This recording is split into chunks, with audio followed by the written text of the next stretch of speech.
கர்த்தருக்கு ஸ்தோத்திரம். Welcome to past and poster. இந்த நாளுக்கான தேவனுடைய ஆசீர்வாத வார்த்தை யாத்திரையாகமத்தின் புஸ்தகம் 20ஆம் அதிகாரத்தின் 24ஆம் வசனத்தை நான் உங்களுக்காய் வாசிக்கிறேன். மண்ணினாலே பலிபீடத்தை எனக்கு உண்டாக்கி அதன் மேல் உன் ஆடுகளையும் உன் மாடுகளையும் சர்வாங்க தகன பலியாகவும் சமாதான பலியாகவும் செலுத்துவாயாக. நான் என் நாமத்தை பிரஸ்தாபப்படுத்தும் எந்த ஸ்தலத்திலும் உன்னிடத்தில் வந்து உன்னை ஆசீர்வதிப்பேன். பிரியமான தேவஜனமே, மீண்டும் இந்த கால ஒளை தேவனுடைய ஆசீர்வாத வார்த்தை உங்களுக்கு கொண்டு வருவதிலே நான் மிகவும் சந்தோஷப்படுகிறேன். இனி தொடர்ந்து இந்த வார்த்தைகள் உங்களை தைரியப்படுத்துகிறதாய், உங்களை பலப்படுத்துகிறதாய் இருக்கும். அநேகருடைய வாட்ஸ்அப் மெசேஜை கவனித்தேன். நேற்று முந்தின தினம் நம்முடைய பெத்தேல் பைபிள் சென்டருடைய வாட்ஸ்அப் குரூப்பில் இருக்கிற எல்லா கான்டாக்ட்ஸையும் ஆட் பண்ண 24 hours என்னுடைய வாட்ஸ்அப் பிளாக் பண்ணப்பட்டது. ஸோ அதன் பின்பு அவர்களுக்கு ஒரு மெயில் ரெக்வஸ்ட் கொடுத்து அது நேற்று ராத்திரியிலே அது ஓப்பன் ஆனது. கர்த்தருக்கு ஸ்தோத்திரம். அதிலே அநேக டெக்ஸ்ட் பண்ணியிருந்தீங்க. Bethel Bible centre grand opening ஆசீர்வாதமாக இருந்தது, அந்த வீடியோக்களை பார்த்தோம் என்று சொல்லி சந்தோஷம் என்று சொல்லி நீங்கள் அனுப்பின உங்கள் வாழ்த்துகளுக்கு நன்றி. பின்ன ஏன் தொடர்ந்து தேவனுடைய ஆசீர்வாத வார்த்தை வரவில்லை, நாங்கள் அதற்காக காத்திருக்கிறோம் என்று சொல்லி சில டெக்ஸ்ட் பண்ணியிருந்தீங்க. அதற்காக நான் தேவனுக்கு நன்றி செலுத்துகிறேன். உங்களுடைய அன்புக்கு நன்றி. அன்பின் நிமித்தம் பல சூழ்நிலை மத்தியிலே நான் திரும்ப எப்படியாகலும் தொடர்ந்து உங்களுக்கு இந்த ஆசீர்வாத வார்த்தை கொண்டு வர வேண்டும் என்று சொல்லி பிரயாசப்பட்டோம். கர்த்தர் அதை வாய்க்க பண்ணினார். இந்த கால ஒளி நாம் வாசிக்க கேட்ட இந்த ஆசீர்வாத வார்த்தையிலே தெய்வம் சொல்லுகிற காரியம், மண்ணினாலே ஒரு பலிபீடத்தை உண்டாக்கி பொன்னினாலே இன்று பல காரியங்கள் செய்யப்படுகிறது. ஒரு வேல்யூவான ஒரு காரியத்தை கர்த்தர் சொல்லவில்லை, மண்ணினாலே. சங்கீதக்காரனிடத்துல ஆண்டவர் சொல்லுகிறார், உன்னிடத்தில் நான் எதை கேட்டேன்? உன் ஆட்டையா மாட்டையா உன் பலியா? இல்லை, சொத்திர பலியை கர்த்தர் நம்மிடத்தில் எதிர்பார்க்கிறார். மண்ணினாலே ஒரு பலிபீடத்தை கட்டி, அன்று பழைய ஏற்பாட்டு காலத்திலே ஆசரிப்பு கூடாரத்தின் காலங்களிலே பலிபீடம் கட்டப்படுவது அவசியமாய் இருந்தது. ஏனெனில் செய்யப்படுகிற பாவங்களுக்கு, மனிதனுடைய மீறுதல்களுக்கு அது பாவ நிவாரண பலியாக அங்கே பலி செலுத்த பலிபீடம் தேவையானது. இன்று உலகத்தின் பாவத்தை சுமந்து தீர்த்த தேவ ஆட்டுக்குட்டியாம் இயேசு கிறிஸ்துவின் நாமம் ஒரே தரம் பலியானதினால இந்த மண்ணாகிய சரீரத்திலிருந்து பலிகள் சொத்திரங்கள் நாம் ஏறெடுப்போமானால் கர்த்தர் அந்த சொத்திரத்தில் பிரியப்படுகிறவர். என்னவானாலும் சொத்திரங்களை, தெய்வத்தை மகிமைப்படுத்துகிற காரியத்தை நாம் விட்டுவிடவே கூடாது. நம்முடைய வாய், நம் கை எதனாலும் வேலை செய்யட்டும், நாம் எங்கனாலும் இருக்கலாம், நம்முடைய வாய் நம்முடைய தெய்வத்தை துதிக்க வேண்டாம். சொத்திர பலியினாலே தெய்வத்தை மகிமைப்படுத்தும் போது, மகிமைப்படுத்துகிற எந்த இடத்திலும் அவர் வந்து உங்களை ஆசீர்வதிக்கிற தெய்வமாய், உங்களை பலப்படுத்துகிற தெய்வமாய் அவர் இருக்கிறார். உபாகமம் 12ஆம் அதிகாரத்தில் ஒரு வார்த்தை உண்டு. அது நினைவு வந்தபடினாலே அதையும் கூட நான் உங்களுக்காய் வாசிக்கிறேன். உங்கள் தேவனாகிய கர்த்தர் தம்முடைய நாமம் விளங்கும்படி உங்கள் சகல கோத்திரத்திலும் தெரிந்து கொள்ளும் ஸ்தலமாகிய அவருடைய வாசஸ்தலத்தை நாடி அங்கே போய், அந்த பலிபீடம், அந்த ஆலயத்திற்கு போய் நாம் ஜெபிக்கும் போது ஜெபத்தை கேட்கிற தெய்வமாயிருக்கிறார். சில வருடங்களுக்கு முன்பு நீங்களும் கேட்டிருக்கலாம் அந்த சாட்சியை. பாண்டிச்சேரி பகுதியில் ஒரு ஏஜி சபையில் ஒரு கர்ப்பிணியான சகோதரி, அவருடைய 7 மாதம் நிறைவானது. ஸ்கேன் பண்ணி பார்க்கும்போது வயிற்றில் இருந்த அந்த குழந்தையினுடைய முகம் விகாரமாய் இருந்தது. அது முழுமையான வளர்ச்சி இல்லை. அதை டாக்டர்கள் அந்த தம்பதிக்கு காண்பித்து, இப்படி இந்த குழந்தை பிறக்குமானால் இதற்கு நண்பர்கள் யாரும் இருக்க மாட்டார்கள். சமுதாயம் அவளை புறக்கணிக்கும். அதுவும் பெண் குழந்தையாய் இருக்கிறபடினால இதை நீங்கள் அபார்ட் பண்ண வேண்டும் என்று சொல்லி மெடிக்கல்ல அவர்களுக்கு ஆலோசனை சொன்னார்கள். அவருடைய போதகரே பப்ளிக்காய் சொன்ன சாட்சி எடுத்து நான் உங்களுக்கு சொல்லுகிறேன். தெய்வ சமூகம், தேவனுடைய பாதபீடம், தெய்வ சமூகத்தில் ஜெபிக்கிற ஜெபம் எவ்வளவு பலனுள்ளது, எவ்வளவு அது நம்முடைய வாழ்வை மேம்படுத்துகிறது, சாட்சியாய் நிறுத்துகிறது என்பதை உணர்த்துகிறதான சாட்சி, நம்மை பலப்படுத்துகிற சாட்சி ஆகும்.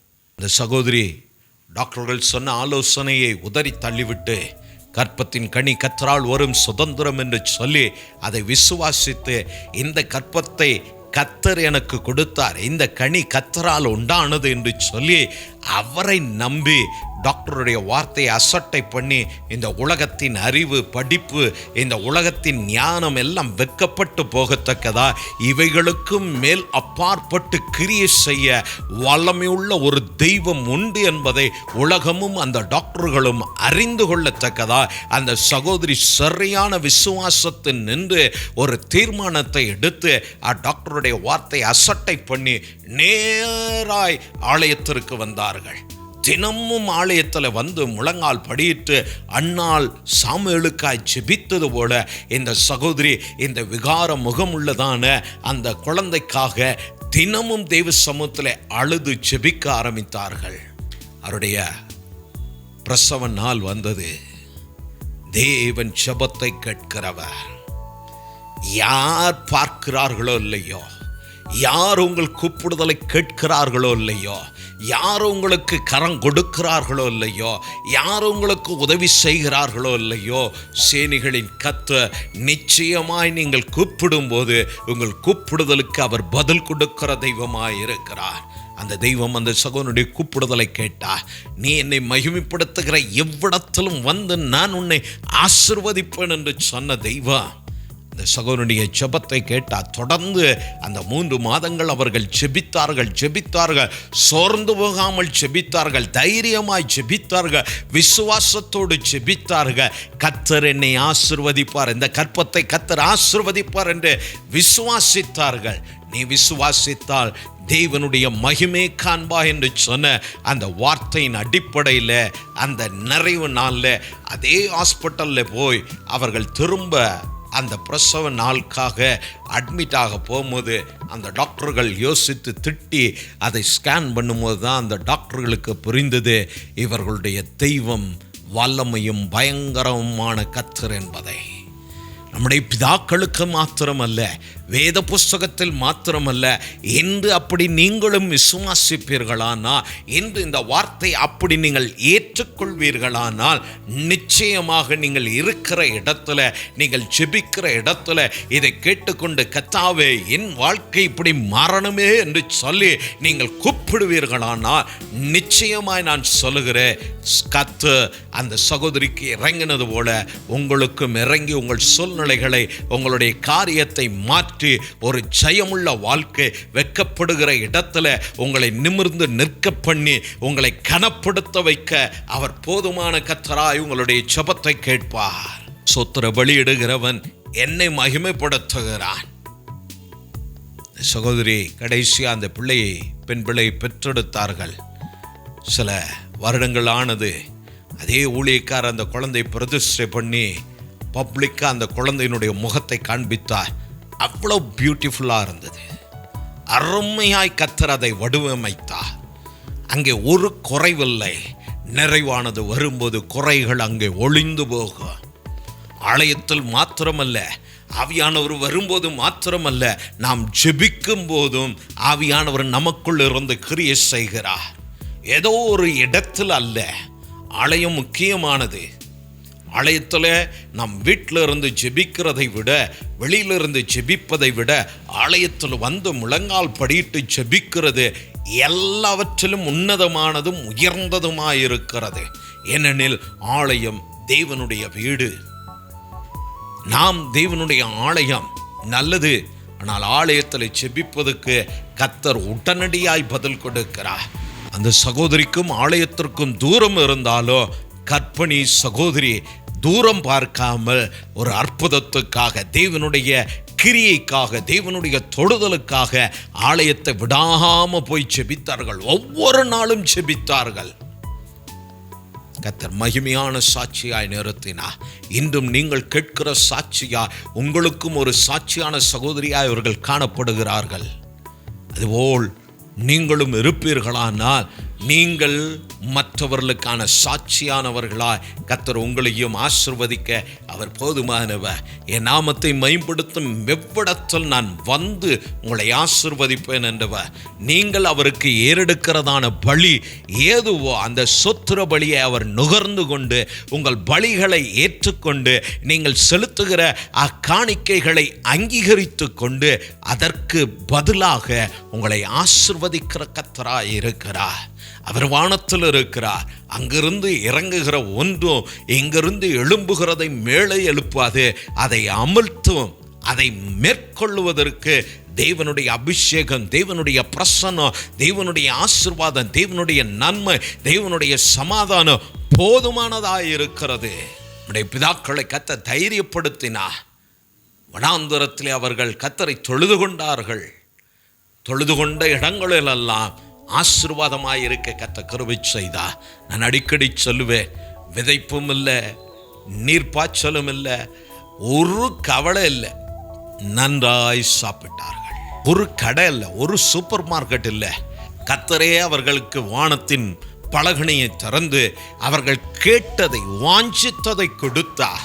இந்த தெய்வம் இன்று மாறாத தெய்வமானபடினால கேட்டுக்கொண்டு இருக்கிறதான பெரிய குடும்பமே, இந்த காலவோளே குடும்பமாய் குழப்பத்தில் இருக்கலாம். நீங்கள் குடும்பமாய் கூடி உங்களுடைய சூழ்நிலை குறித்து, உங்கள் காரியத்தை குறித்து நீங்கள் சிந்தித்து பேசி அதனால் வேதனையும் வருத்தமும் பெருகியிருக்கலாம். இந்த காலவோளை உங்களை பார்த்து கர்த்தர் சொல்லுகிறார், நீங்கள் கர்த்தர் நாமத்தை மகிமைப்படுத்துங்க, கர்த்தருக்கான பலியை செலுத்துங்க, கர்த்தருக்கான கனத்தை கொடுங்க, கர்த்தருக்கு முதலிடத்தை கொடுங்க. இப்பொழுது நான் தைரியமாய் சொல்லுவேன், அந்த தெய்வம் உங்கள் பலியை ஏற்க எவ்விடத்தில் நின்று நீங்கள் கூப்பிடுகிறீர்களோ அவ்விடத்தில் வந்து உங்களை ஆசீர்வதிக்க அவர் போதுமான கர்த்தராய் இருக்கிறார். யாருக்கோ செய்கிறவர் அல்ல, என்று கூப்பிடுகிற உங்களுக்கு அவர் செய்ய போதுமானவரும் வல்லமையும் மகத்துவம் நிறைந்த தெய்வமாய் இருக்கிறபடினால தைரியமாக கர்த்தரை நோக்கி கூப்பிடுங்க. என்னை நோக்கி கூப்பிடு, நான் உனக்கு மறு உத்தரவு கொடுப்பேன் என்று சொன்னார். அப்போஸ்தலனாகிய பேதுரு விசுவாசத்தோடு கர்த்தரிடத்தில் கேட்டு உத்தரவை பெற்று தண்ணீர் மேல் நடந்தான். சூழ்நிலை, பயம், கீழே பார்த்தான், தன் காரியத்தை கவனிக்க ஆரம்பித்தான். தெய்வத்தை ஃபோக்கஸ் பண்றதுலேருந்து அவனுடைய பார்வை, அவனுடைய சிந்தை மாறின போது இந்த உலகம், இந்த பிரச்சனை அவனை மேற்கொள்ள ஆரம்பித்தது. சுதாரித்து கொண்டதான் அப்போஸ்தலனாகிய பேதுரு கர்த்தாவே என்று சொல்லி கதற ஆரம்பித்தார். அந்த பர்திமேயு குருடன், இயேசுவே தாவீதின் குமாரனே எனக்கு இறங்கும் என்று சொல்லி கூப்பிட்ட போது அக்குருடனின் சத்தத்திற்கு அவர் செவி கொடுத்தது போல அந்த அப்போஸ்தலனாகிய பேதுரு தண்ணீரிலே அமிழும் போது அவனுடைய சத்தத்திற்கு செவி கொடுத்து அவனை அற்ப விசுவாசி என்று அவனை திட்டல, கைபிடித்து அவனை தூக்கிவிட்ட தெய்வம் இந்த காலவோளை குழப்பத்தின் மத்தியிலே இருக்கிற உங்களை நான் தைரியப்படுத்துகிறேன். எப்படி அந்த குருடனுக்கு கர்த்தர் செவி கொடுத்தாரோ, எப்படி பேதுரு தண்ணீரிலே அமிழும் போது கரம் பிடித்து தூக்கினாரோ, இந்த காலவோளை உங்கள் குடும்பத்தை கர்த்தர் தூக்குகிறார். அவர் கரம் கொடுக்கிறார். அவருடைய கரத்தை பிடித்து கொள்ளுங்க. நீங்க வெட்கப்பட்டே போக மாட்டீங்க. என்னவானாலும் உங்களை ஆசீர்வதிக்கிறவர். அவர் நாமத்தை நீங்கள் உயர்த்த, அவர் நாமத்தை பாட, அவர் நாமத்தை நீங்கள் ஆராதிக்க, என்னவானாலும் எவ்விடமானாலும் இறங்கி வந்து உங்கள் மேல் தம்முடைய ஆசீர்வாதத்தை பூரணமாய் கொடுத்து உங்களை திருப்தியாய் நடத்த அவர் போதுமான கர்த்தராய் இருக்கிறார். அதனால் எதை குறித்தும் கவலைப்படாமல் தைரியமாக இந்த நாளை துவங்குங்க. நான் உங்களுக்காய் ஜெபிக்கிறேன், நீங்களும் குடும்பமாய் ஜெபியுங்க. தொடர்ந்து நாம் இப்படி ஜெபத்திலே தேவனுக்கான சாட்சிகளாய் வாழ கர்த்தர் நம்மை நடத்துவார், உங்களை நடத்துவார் என்று நான் விசுவாசிக்கிறேன். இந்த காலவோளை நான் உங்களுக்காய் ஜெபிக்க விரும்புகிறேன். என்னோடு இந்த ஜெபத்தில் இணைந்து கொள்ளும்படியாக கேட்கிறேன். இருக்கிற இடங்களில் முழங்கால் படிட்டு நாம் ஒரு மனமாய் ஜெபிப்போம். நல்ல பிதாவே, இந்த காலவோளைக்காய் ஸ்தோத்திரம். ஆசீர்வதிக்கப்பட்டதான காலையில் நான் இந்த பிள்ளைகளுக்காய் ஜெபிக்கிறேன், இந்த குடும்பத்தாருக்காய் ஜெபிக்கிறேன். அப்பா, குழப்பத்தின் மத்தியிலே, வேதனையின் மத்தியிலே, பாடுகளின் மத்தியிலே எப்பொழுது இவைகள் மாறும் என்று சொல்லி எதிர்பார்த்து அங்கலாய்த்து கவலையோடு காலத்தை ஓட்டிக்கொண்டு இருக்கிற ஒரு அற்புதத்தை, ஒரு ஆண்டவரே நல்ல வாழ்க்கையை, நல்ல சூழ்நிலையை, நல்ல அட்மாஸ்பியரை எதிர்பார்த்து இருக்கிற நம்முடைய பிள்ளைகளை கர்த்தர் நீங்க ஆசீர்வதிங்க. இப்பொழுது ஜெபிக்கிற கூப்பிடுகிற எந்த இடமானாலும், எந்த தேசமானாலும், எந்த ஊரானாலும், எந்த கிராமமானாலும், எந்த பட்டணத்திலிருந்து, எந்த வீட்டில் இருந்து அவர்கள் கூப்பிட்டாலும், கூப்பிடுகிறது மாறாத தெய்வமாகிய எங்கள் பிதாக்களின் தெய்வம் இயேசு கிறிஸ்துவின் நாமத்தை கூப்பிடுகிறபடினால இப்பொழுதே கர்த்தர் இறங்குவீராக. என் நாமத்தை மேம்படுத்தும் எவ்விடத்தும் நான் வந்து உங்களை ஆசீர்வதிப்பேன் என்று சொன்னவ இந்த காலவழி ஜெபிக்கிற நம்முடைய பிள்ளைகளுக்கு ஆசீர்வாதமும் நன்மையும் சமாதானமும் சரீர சுகமும் பலமும் ஆரோக்கியத்தை கூட்டி கொடுத்து நம்முடைய பிள்ளைகள் மகிழ்ந்து வாழ, இந்த பூமியில திருப்தியாய் வாழ, நிறைவாய் வாழ கர்த்தர் கிருபை செய்யும்படியாய் நான் ஜெபிக்கிறேன். ஆசீர்வதிப்பீராக. எல்லா தீமைக்கும் எல்லா பொல்லாப்புக்கும் எங்கள் பிதாக்களை இந்த வனாந்தரத்தில் நீர் பாதுகாத்தது போல உம்மை அவர்கள் மகிமைப்படுத்த அவர்களுக்கு நீர் கொடுத்த அந்த கிருபை, அந்த விசுவாசம் நம்முடைய பிள்ளைகளுக்கு கொடுத்து இவர்களையும் பாதுகாத்து எல்லா தீமைக்கும், சத்துருவின் எண்ணங்களுக்கும், துஷ்டங்களுக்கும், மரணத்துக்கும், ஆபத்துக்கும், விபத்துக்கும், பொல்லாப்புக்கும் கர்த்தர் பாதுகாத்து நடத்தும்படியா நான் ஜெபிக்கிறேன். அதனால் இவர்கள் போக்குவரத்து, இவருடைய வேலை, இவருடைய படிப்பு, இவருடைய வியாபாரங்கள் எல்லாம் வர்த்திக்க பண்ணும், சித்திக்க பண்ணுங்க, கூட இருந்து நடத்துங்க. ஆசீர்வாதத்தோடு நன்மையோடு வீடு திரும்ப கர்த்தர் கிருபை செய்யும். கண்ணீர் யாவையும் துடைத்து சந்தோஷத்தினால் பிள்ளைகளை நிரப்பும்படியா நான் ஜெபிக்கிறேன். வாழ்த்தி கிருபைக்கு ஒப்பு கொடுக்கிறோம். நசன இயேசு கிறிஸ்துவின் நாமத்தினால பிதாவே, ஆமென், ஆமென். உங்களுடைய மேலான ஆதரவுக்கு நன்றி. தொடர்ந்து எங்களோடு இணைந்து இப்படி நாம் ஒன்றாய் கர்த்தர் நாமத்தை மேம்படுத்த கர்த்தர் நமக்கு கிருபை அருள்வாராக. கர்த்தர் உங்களோடு இருப்பாராக. கர்த்தர் உங்களை ஆசீர்வதிப்பாராக. நான் தீர்க்கதரிசி ஏலியா. பாஸ்டர் ஆன் போஸ்டர் சேனலை பார்வையிட்டதுக்கு நன்றி. லைக் பண்ணுங்க, ஷேர் பண்ணுங்க, சப்ஸ்கிரைப் பண்ண மறக்காதீங்க. கர்த்தர் உங்கள் அனைவரையும் ஆசீர்வதிக்கட்டும்.